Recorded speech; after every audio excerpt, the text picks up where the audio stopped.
नमस्कार, मैं हूं आमिल बेग। आप देख रहे हैं सिटी बुलेटिन न्यूज़। पेश हैं आज के प्रमुख समाचार। रामनगरी को एक और सौगात मिलने जा रही है। अयोध्या आने वाले श्रद्धालु और पर्यटक अब सरजू नदी में वाटर मेट्रो के जरिए जल विहार का आनंद ले सकेंगे। अयोध्या में पर्यटन को और समृद्ध करने के लिए और जल पर्यटन को बढ़ावा देने के लिए वाटर मेट्रो का संचालन अयोध्या के संत तुलसीदास घाट से गुप्तार घाट तक किया जाना है। केंद्रीय जलमार्ग मंत्रालय की ओर से अगले कुछ दिनों में राज्य सरकार को ये हैंडओवर कर दी जाएगी। इसके बाद इसका परिचालन राज्य सरकार करवाएगी।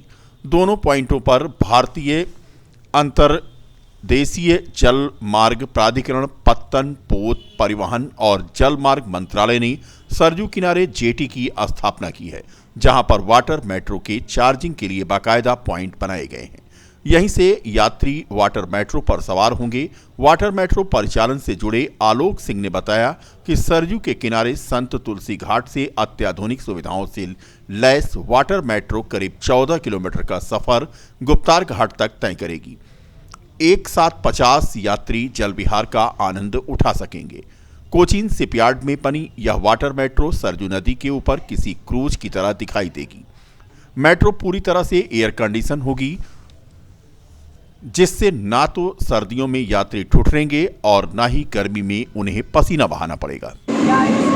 ये कोचीन शिपयार्ड से आया है, कोचीन से बन के और वाया कलकत्ता होते हुए यहाँ पहुँचा है। ये कलकत्ता से इधर आने में 14 दिन लगे हैं इसको। ये बैटरी से चलेगा, बैटरी और डीजल में। वैसे तो बैटरी से मेनली चलाया जाएगा, यदि बैटरी ख़त्म हो जाती है तो डीजल से चलेगा। इसका ये चार्जिंग है इधर और ये चार्ज हो जाएगा। इसमें 70 लोग बैठ सकते हैं। ये तो आज से चालू हो जाएगा, ले अभी इनलैंड वाटरवे अथॉरिटी से चलेगा, उसके बाद में बाकी इसको स्टेट गवर्नमेंट को दे दी जाएगा। अभी किराया फिर निश्चित नहीं है, स्टेट गवर्नमेंट निश्चित करेगी। कैप्टन इंद्रवीर सोलंकी। मैं तो अभी इस शिप को लेके आया हूँ, ये पायलट के साथ में। ये सर 50 लोगों को लेके जाएगी गुप्तार घाट, अयोध्या से गुप्तार घाट, गुप्तार घाट से अयोध्या। टिकट का अभी सर निर्धारण नहीं हो पाया है, अभी कल इसके बारे में। इसका क्रूज ही है, क्रूज नाम है। ये सर कल से चालू होगा। इसमें 50 सीट हैं जी। जो यात्री आएंगे उनको घुमाने का काम करेगा। ये ले जाएगा गुप्तार घाट, गुप्तार घाट में दर्शन कराएगा, दर्शन करा के फिर इधर। ये सर कलकत्ता से आया है। ये सर चला है 4 तारीख को चला है और आज पहुंचा है जी। हमारा नाम अशोक सिंह। बीकापुर कोतवाली क्षेत्र के बिसुही नदी के किनारे प्रतिबंधित पशु की हत्या के मामले में वांछित 2 आरोपी पुलिस मुठभेड़ के बाद दबोच लिए गए। कोतवाली क्षेत्र के बिट्ठलपुर चंदौली निधियावा के पास शनिवार की देर रात करीब 12 बजे दोनों तरफ से हुई फायरिंग में मुख्य आरोपी के दाहिने पैर में गोली लगी। उसे सामुदायिक स्वास्थ्य केंद्र बीकापुर भेजा गया। रात में जिला अस्पताल रेफर कर दिया गया। शाम को दोनों का चालान किया गया। सीओ बीकापुर ने बताया कि प्रतिबंधित पशु की हत्या के मामले में हैदरगंज थाना क्षेत्र के माझा सोनौरा निवासी मोहम्मद मुस्तफा उर्फ चांद बाबू समेत अन्य के खिलाफ केस दर्ज करके तलाशी की जा रही थी। बीकापुर कोतवाल लालचंद सरोज आरोपियों की तलाश के लिए वाहनों से चेकिंग कर रहे थे। मुखबिर की सूचना पर माता प्रसाद इंटर कॉलेज बिट्ठलपुर चंदौली निधियावा से 500 मीटर पहले मुख्य आरोपी चांद बाबू और सुल्तानपुर जिले के वल्दीराय थाना क्षेत्र के बराव निवासी मोहम्मद जमील को पुलिस से मुठभेड़ हुई। आरोपियों ने भागने के लिए पुलिस पर फायरिंग शुरू की। जवाबी फायरिंग में मुख्य आरोपी चांद बाबू को गोली लगी। उसे मौके से ही दबोच लिया गया। सीओ सुरेंद्र सिंह ने बताया कि इलाज के बाद आरोपियों को न्यायालय भेजा गया है। श्रीमान वरिष्ठ पुलिस अधीक्षक अयोध्या के आदेश पर अपराध नियंत्रण व अपराधियों के विरुद्ध चलाए जा रहे विशेष अभियान में एसपीआरए महोदय के निर्देशन में बीती रात 28/1/2024 को थाना बीकापुर पुलिस द्वारा चौकी चौरे बाजार क्षेत्र में ग्राम विट्ठलपुर चंदौली निधियावा के पास पुलिस मुठभेड़ के बाद 2 शातिर अपराधियों को जो थाना बीकापुर के गौवध निवारण अधिनियम के अभियोग में वांछित थे, जिसमें एक मोहम्मद मुस्तफ़ा और चांद बाबू व मोहम्मद जमील को गिरफ्तार किया गया है। मुठभेड़ में एक अभियुक्त मोहम्मद मुस्तफ़ा और चांद बाबू पैर में गोली लगने से घायल हुआ है, जिसे उपचार के लिए अस्पताल भेजा गया। और इनके अपराधियों के कब्जे से एक CMP 315 बोर में जिंदा व खोखा कारतूस, एक मोटरसाइकिल आदि बरामद हुए हैं। इस संबंध में आवश्यक विधिक कार्रवाई की जा रही है। भारत के 75वें गणतंत्र दिवस के अवसर पर शहर के शहादतगंज क्षेत्र में स्थित द कैम्ब्रियन स्कूल में गणतंत्र दिवस समारोह का आयोजन किया गया। यहां पर विद्यालय के प्रधानाचार्य डॉक्टर जयंत चौधरी द्वारा ध्वजारोहण किया गया और इस मौके पर राष्ट्रगान भी गाया गया। कार्यक्रम के बारे में जानकारी देते हुए विद्यालय की उप प्रधानाचार्य कौसर फातिमा ने बताया कि गणतंत्र दिवस समारोह के दौरान विद्यालय के समस्त स्टाफ ने एक स्वर से देश में लागू कानून को अक्षरशः पालन करने का संकल्प भी लिया। रिपब्लिक डे में हमारा यही संदेश है कि कॉन्स्टिट्यूशन बना हम लोग का रिपब्लिक डे में, जिस वजह से हम लोग ये सेलिब्रेट भी कर रहे हैं कि हम लोग एक लॉ अबाइडिंग्स विद कानून के साथ, इस कॉन्स्टिट्यूशन के साथ हम हर पीपल जो हैं, जितने भी पीपल हैं ऑल ओवर हमारे इंडिया, हमारे स्कूल और बच्चे, ये सब उस हिसाब से चले, so that we can develop और अच्छे चीज़ें सीखें, जिससे कि हम लोग आगे बढ़ें, है ना, डेवलप नेशन बने। स्टूडेंट के लिए क्या के लिए संदेश है कि हमारे बच्चे जो हैं, हमारे इसको लॉ, जैसे मैंने कहा, कॉन्स्टिट्यूशन को मान के चले, इसको सेलिब्रेट कर, इसको समझे, दिल से समझे, so that they can progress in their life आगे। Doctor Jayant Chaudhary, principal. पहले तो अपने सभी देशवासियों को और सबको हार्दिक शुभकामनाएं, और बस यही है कि सब लोग मिल के रहें, अपने कॉन्स्टिट्यूशन को फॉलो करें। जय हिंद, जय भारत। इसी कड़ी में रौनाही क्षेत्र में स्थित फैजे आम मुस्लिम इंटर कॉलेज में कॉलेज के प्रबंधक मोहम्मद अकरम सिद्दीकी ने ध्वजारोहण किया। उन्होंने कहा कि इस विद्यालय की स्थापना उनके पिता मशहूर शिक्षाविद स्वर्गीय मोहम्मद अख्तर सिद्दीकी के द्वारा की गई थी। उनके विद्यालय में सभी धर्म के बच्चों को बेहतर से बेहतर शिक्षा दिलाई जाने के लिए विद्यालय परिवार हमेशा संकल्पित रहता है। इस मौके पर यहां राष्ट्रगान गाया गया और बच्चों के बीच में मिष्ठान का वितरण हुआ। कार्यक्रम में प्रमुख रूप से कॉलेज के प्रधानाचार्य महमूद अहमद, कोऑर्डिनेटर तस्लीमा खान, अरुण कुमार दुबे, धर्मेंद्र सिंह, जुनैद खान, पवन कुमार यादव, नितेश मिश्रा, मनोज यादव आदि मौजूद थे। सभी को बहुत बहुत मुबारकबाद 26 जनवरी की 75वें गणतंत्र दिवस की। और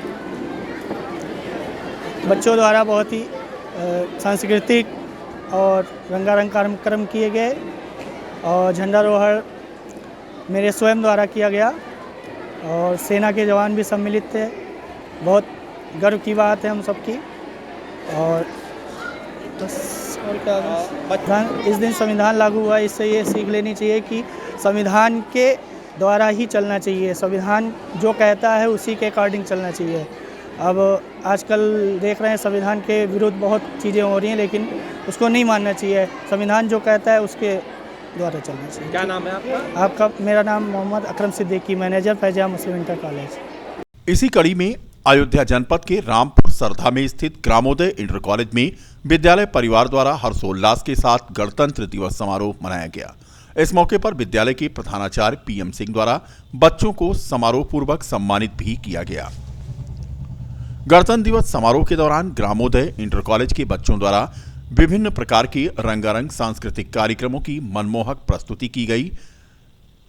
विद्यालय के प्रधानाचार्य PN सिंह ने कहा कि ग्रामीण क्षेत्रों में अच्छी शिक्षा व्यवस्था उपलब्ध कराए जाने के लिए उनका विद्यालय परिवार हमेशा प्रयासरत रहता है। उनके विद्यालय के बच्चे अच्छा परिणाम लाकर जिले और देश का नाम लगातार रोशन कर रहे हैं। गणतंत्र दिवस के पावन पर्व पर विद्यालय परिवार की ओर से समस्त अभिभावकों, क्षेत्रवासियों, जिलावासियों को हार्दिक शुभकामनाएं।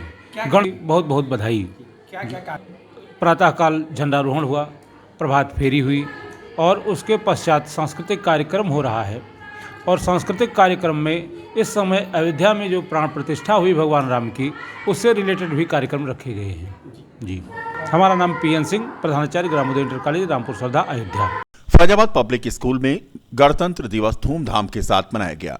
प्रधानाचार्य राजवल्लभ श्रीवास्तव ने ध्वजारोहण किया और शहीदों की स्मृति में यहां पर राष्ट्रगीत, लघु नाटिका आदि का प्रस्तुतिकरण हुआ। प्रबंधक उमर मुस्तफा खान ने देश के संविधान की विशेषताओं को बताते हुए अनेकता में एकता, भारत की विशेषता का संदेश दिया। अध्यक्ष जरीना खान ने संविधान निर्माताओं के योगदान की प्रशंसा की। गणतंत्र दिवस पे हम सभी लोग मौजूद थे यहाँ पर, हम भी अभिभावक लोग, साथ में शिक्षक लोग, यहाँ पे सब लोग ने एक साथ मिलकर मनाया। और आज संविधान आज ही के दिन लागू हुआ था, तो संविधान, मैं सभी से ये रिक्वेस्ट करना चाहूँगा कि संविधान ऐसी चीज़ है जो बताता है हमें किस तरह से जीना है, किस तरह से हमारी लाइफस्टाइल होनी चाहिए। तो जो कानून हमें दिया गया है, तो वो उस कानून का पूरी तरह से पालन करें, हम सब साथ मिलकर। यही मेरा सभी देशवासियों से आग्रह है। देखिए, संविधान एक हमारा अभिमान है, संविधान से बड़ा कुछ नहीं। तो संविधान ऐसी चीज़ है जिसको हमें पालन करना चाहिए। मैं बच्चों से भी यही कहूँगा, पहले तो संविधान को पढ़ें। संविधान सिर्फ एक अक्षर का संविधान नहीं, संविधान की पूरी किताब है।